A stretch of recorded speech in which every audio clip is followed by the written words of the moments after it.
السلام علیکم ناظرین، یہ سبق آموز واقعہ اردو ادب کہانیاں کی جانب سے آپ کی خدمت میں پیش کیا جا رہا ہے۔ ایک بادشاہ نے اپنی رعایا پر ظلم و ستم کر کے بہت سا خزانہ جمع کیا تھا اور شہر سے باہر جنگل بیابان میں ایک خفیہ غار میں چھپا دیا تھا۔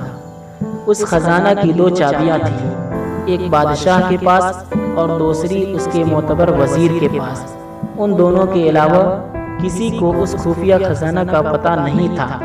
ایک دن صبح کو بادشاہ اکیلا شہر کو نکلا اور اپنے خزانہ کو دیکھنے کے لیے دروازہ کھول کر اس میں داخل ہو گیا۔ خزانے کے کمروں میں سونے چاندی کے ڈھیر لگے ہوئے تھے، ہیرے جواہرات الماریوں میں سجے ہوئے تھے۔ ان کو دیکھ کر بادشاہ بہت خوش ہوا۔ اتفاق سے اسی دوران وزیر کا اس علاقے سے گزر ہوا۔ اس نے خزانے کا دروازہ کھلا دیکھا تو حیران رہ گیا۔ اسے خیال آیا کہ کل رات جب وہ خزانہ دیکھنے آیا تھا شاید وہ اس وقت دروازہ بند کرنا بھول گیا ہو۔ اس نے فوراً دروازہ باہر سے بند کر دیا۔ ادھر بادشاہ جب اپنے دل پسند خزانے کے معائنے سے فارغ ہوا تو واپس دروازے پر آیا، لیکن یہ کیا، دروازہ تو باہر سے بند تھا۔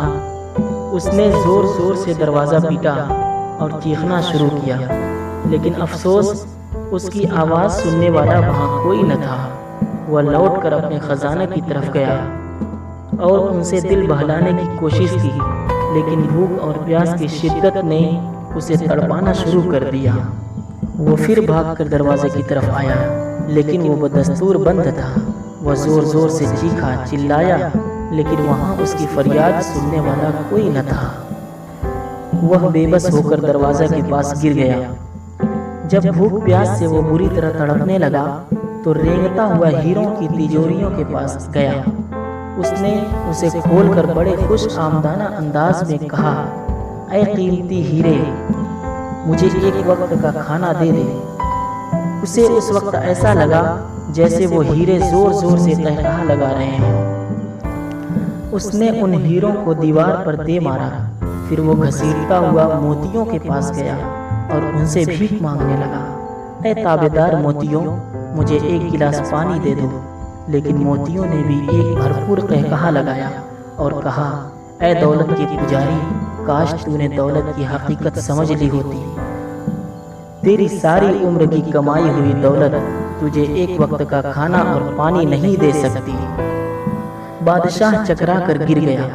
جب اسے ہوش آیا تو اس نے سارے ہیرے اور موتی بکھیر کر دیوار کے ساتھ اپنا بستر بنایا اور لیٹ گیا۔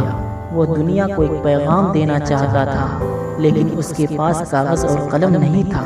اس نے پتھر سے اپنی انگلی کچلی اور بہتے ہوئے خون سے اس نے دیوار پر کچھ لکھ دیا۔ ادھر بادشاہ کے ملازمین اور محافظین بادشاہ کو تلاش کرتے رہے، لیکن بادشاہ نہ ملا۔ جب کئی دن کی تلاش کے بعد بھی نہ ملا تو وزیر خزانہ کا معائنہ کرنے آیا تو دیکھا کہ بادشاہ ہیرے اور جواہرات کے بستر پر مرا پڑا ہے اور سامنے کی دیوار پر لکھا ہے، یہ ساری دولت ایک گلاس پانی اور ایک نوالے کھانے کے برابر نہیں ہے۔ میرے عزیز دوستو، مجھے امید ہے کہ اس ویڈیو سے آپ کو بہت ہی اچھا سبق حاصل ہوا ہوگا۔ میری آپ سے درخواست ہے کہ ایسی سبق آموز ویڈیو کے لیے ہمارے اردو ادب کہانیاں چینل کو سبسکرائب کر لیں۔